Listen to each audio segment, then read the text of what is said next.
are invisible most of the time. So she basically has to tell the prince, who has a robot incidentally, they sign the steampunk robots, fantasy robots are cool, and she basically has to tell him where he is by predicting where the enemies are by predicting the future. And then the show gets really weird because the dude is also part angel, although angels aren't really anything, they're just people with feathery wings who are really pretty. And then there's like a pair of cat girls. I think the actual reference is to Protangle, so it doesn't have the angel implications. And anyway, there's the thanks for coming. There's the cat girls which have luck for blood and are super soldiers. And they're also in love with the guy, but also with each other. We use our magic to manipulate the love triangle. triangle. And then the villain's evil plan is to make a device that manipulates the love triangle of the show, basically. And then it turns out he's actually Isaac Newton. The show's it's crazy. It's a gorgeous looking show for the most part. You know, late 90s when just cell-based animation was really at its peak, and normal TV shows just had really good detailing. It's also noteworthy because it's Sakamoto Maya's first role. Yeah, that girl who's in those things was in this. Also a good Yoko Kanno soundtrack if you like bebop's music. So from there... You mean good soundtrack if you like Eska. And Eska Flone is most of the soundtrack. Just that Eska Flone. It's the best soundtrack ever. Who can tell me what this is? If they were at the History of Anime panel? Were you at the History of Anime panel? Because we used this frame. No, I've watched the video. Alright, yeah. This is from the compilation movie for Macross. Let's talk about Macross for a bit. Basically, this is actually a missile. It's one of those single frame Easter eggs that get hidden by animators all the way throughout films. Like, there's an episode of Gurren Lagann where Squidward's in the background just scowling. There's lots of strange things in animation too. Let's talk about Macross for a bit. Macross is a frame. Because animators are bored and poorly paid. Yeah, basically. Animators are a bit rough.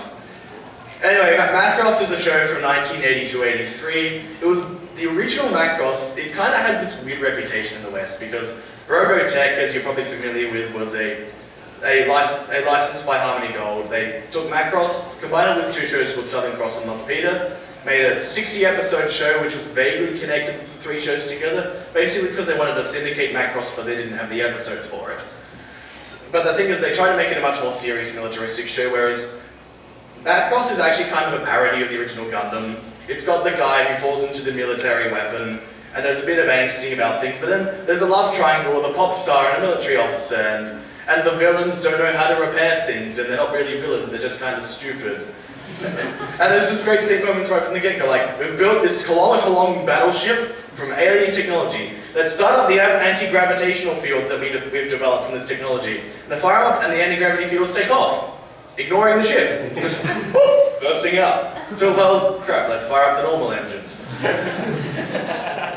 It's a strange, quirky show, and a lot of people kind of forget, they kind of get like this Macross man, it's all about the music and the mecha and the love triangle, but no, it was a bunch of people having fun making a weird show that ends 9 episodes before it actually ends, and the last 9 episodes are basically a long, kind of well thought out epilogue discussing, hey, we've stopped the baddies, but we've got all these aliens who don't know what they're doing anymore, and Earth just got nuked.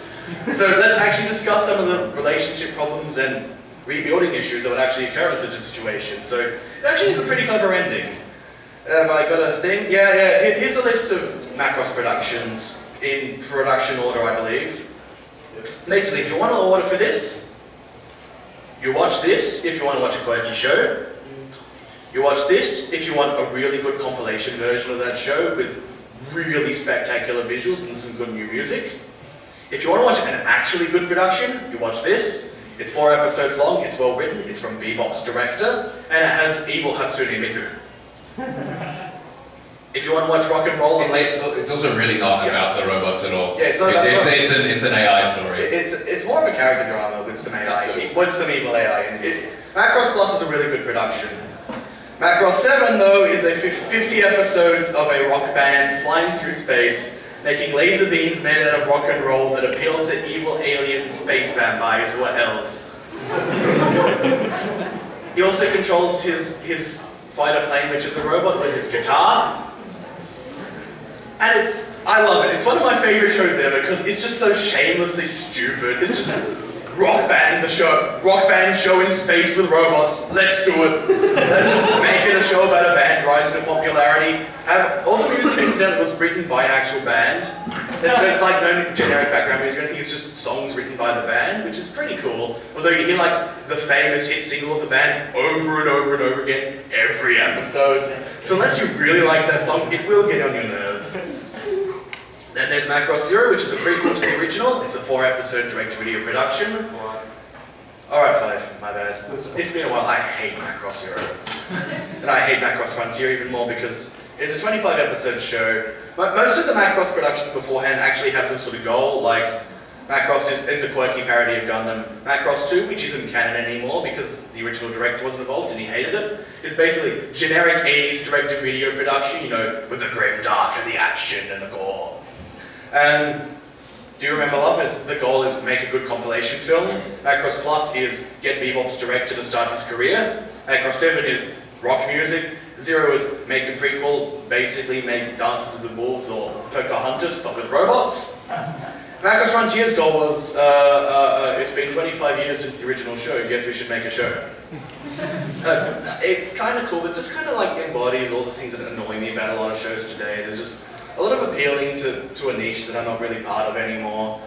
There's just, the characters aren't very written. There's an episode where they chase a girl's underwear around. It gets on my nerves a lot. Also, the other problem is that most Macross productions can't be released outside of Japan because, like, the compilation movie has some massive rights issues with who actually made the movie. And Macross 7 has so much music that to basically, if you had to license the show, you'd have to buy all the music as well, which is like 5 albums worth of rock music. And doing that would basically bankrupt any anime publisher in America or Australia. So that's Macross. There's fan art of female characters from it. Why did I put that slide there? Let's talk about something else. Why did you put that there when you could have had some planes with wings? Yeah, I could have had planes and robots with wings. Anyway, let's talk about a late 80s, early 90s production that's sometimes serious, sometimes not so serious. Patlabor. Has anyone heard of Patlabor? Yeah. Huh. More people than I expected. It's basically a cop show with robots. The robots are very down to earth and quite realistically depicted. More realistic depicted depending on the production. There was an original direct-to-video piece in the late 80s, which then had 2 movie sequels following it up. Yeah. The 2 movies were directed by Mamoru Oshii, that's the guy who did the Ghost in the Shell movies, or the Skycrawlers, you know, all those movies that you can admire the themes of them, but they're also kind of callously directed, so you're never really sure how you really feel about them. You know the feeling. It's that kind of feeling of emptiness, but the point is that you feel empty and sad about Japanese way of life. Yeah, they're good. Those are all very down to earth. One of the great things about Patlabor is that it doesn't have very pretty characters. They're not ugly characters, they're just really plain-looking, normal people who are doing police work. And then you get the 50-episode TV show, which is a comedy. It's a cop buddy comedy, but there just happen to be robots in it. And there's some great moments of that, like just some of the cops there just stop by shooting with their oversized revolvers, or like the episode where they do the whole Spanish Inquisition sketch for no reason.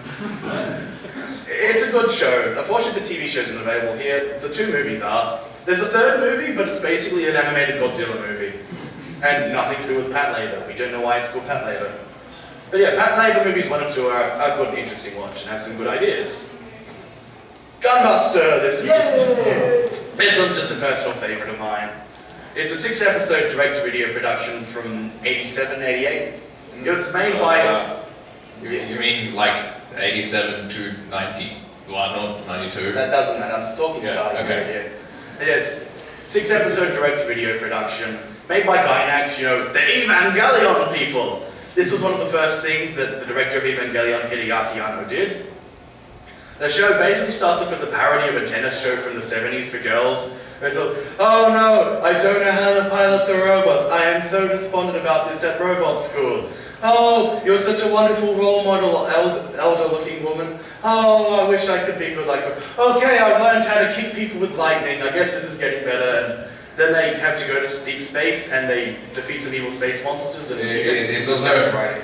Yeah, I'm going, I don't actually understand relativity. Yeah, it does have a fair amount of relativity discussion, you know, Einstein's theory of relativity. There's one of the themes is basically that time dilation from all the missions they do, from traveling at light speed, results in the fact that every time they go on a simple mission, things will age a lot when they get back. This is the point where they get back after one mission, just everything's aged 20 years. And eventually gets to the point where, like, after their final mission, it'll be 12,000 years later by the time they finish it. What are you going to do about that? Nothing you know about home will actually be the same at all.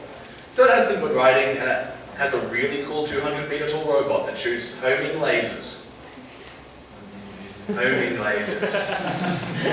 Homing lasers. It also has Coach. Oh, and it has Mario Wakamoto, that super manly dude, as a coach.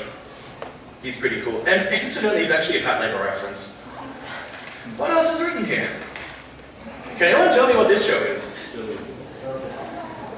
This is generally regarded by Maker fans as one of the egregious, most militaristic shows made. This is Armored Trooper Votons. This is what, 84, 85? About mid-80s. But basically, it's pretty much Rambo with 4-meter tall robots that explode really easily. It's set way off in the future, everyone's explored space. Most of the galaxy's just suffered from a 100-year war, which has finally ended. The main character, who's not pictured there, was part of an elite crack squad. He doesn't talk much. He accidentally sees some things in the middle of a mission that he wasn't supposed to see, so all his superiors just start trying to kill him. He manages to escape. He gets captured by another branch of the military, who start questioning him, being all, he knows it all, he knows our secrets, but he actually doesn't know anything. So they just keep trying to interrogate him and capture him to find out the truth, and it's just, I don't know anything, but he just, because he's a badass. And he eventually starts to gain some humanity by some of the quirky characters he meets in the middle of the absolute hellhole that is the planet he's stuck on. He eventually goes through doing various missions. There's a lot of grunt work, lots of explosions with rocket launchers and machine guns and the like. Pretty cool badass action. There's some very 80s music. All in all, it's a bit of a classic as far as Mecha fans are concerned, and probably a show that deserves more recognition than it gets here. It was also the show that basically was the inspiration for things like Mech Warrior and Heavy Gear, if anyone's familiar with those games, because you should be. Yeah, good tabletop games, good PC games. Sadly, they don't get any more sequels. That's about all I'll talk about for Votons now. It's available in America. Unfortunately, the company which was publishing it has gone bust. So if you can track down a full set of the show, try and track it down if you're interested. Otherwise, I guess there's the internet. And that wraps up what I've got for discussing of just shows to talk about. Here's a classic moment from early 70s robot shows. Does anyone have any comments they'd like to contribute on? Any questions? Did you like what I did? Did you hate what I did? I'm thinking of doing more panels next year if you'd like to hear me talk about like Magical Girls. I'm also thinking of doing like a just really classically bad anime made, if people are interested in that sort of thing. But that would probably be an MA 15+ rating because lots of the bad things are just really hyper-violent and stupid. But thank you all. Thank you for coming.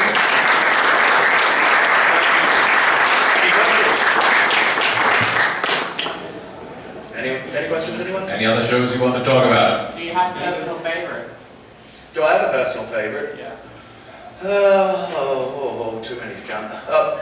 Probably the one that I forgot to mention is Giant Robo. It's an 90s production. It's not really robot related despite the title. It's actually more of an insane kung fu crossover production that happens to have some robots in it. Otherwise, probably like G Gundam or Macross 7 is, as I said, is one of my favorites because it's just so stupid. Anyone else? And thank you for coming. Feel free to berate me.